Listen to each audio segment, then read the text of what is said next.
Hi, it's Sam. Welcome to Knowledge Node. So this is a part two of a two-part episode.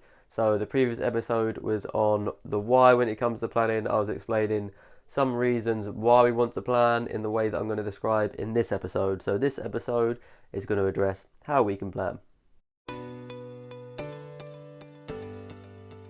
How do we do some basic planning? So what's a good technique? You might be thinking basic planning is the most basic, not just a to-do list. And to-do lists are great. I used to use them, but the problem I found was I'd wake up in the morning and I'd probably procrastinate quite a lot before I even got to writing my to-do list. And then when it actually comes to writing my to-do list, if I was doing it on the day, I would find that I'm subject to how I'm feeling that day. So if I wake up on the wrong side of that bed that day, I'm not feeling particularly ambitious, then I'm not going to schedule in the tasks that I know I should do, but I really don't want to do. To combat this, a great technique is to plan your days the day before. So it's really simple, but it's so effective, and it just cuts down on procrastination, and also it just makes your decision making better because you can sit down the day before and decide what's good for you to do that day instead of making the decisions in the moment when we're full of emotions and we're listening to our instincts.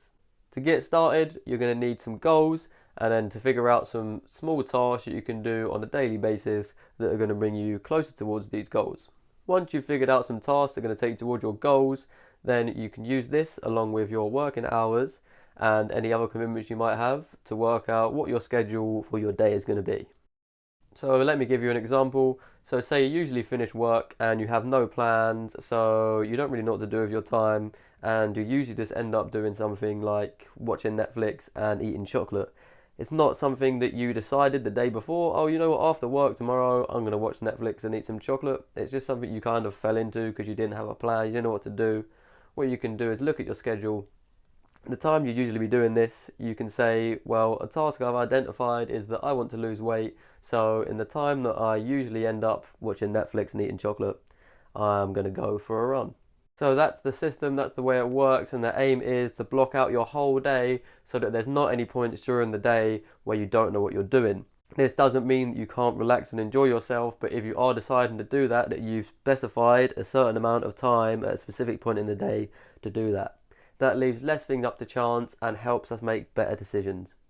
You don't just have to limit this to a day. What you can do is plan your whole week. That's what I do. So on a Sunday, I sit down and I plan out what I'm doing for the whole week each day.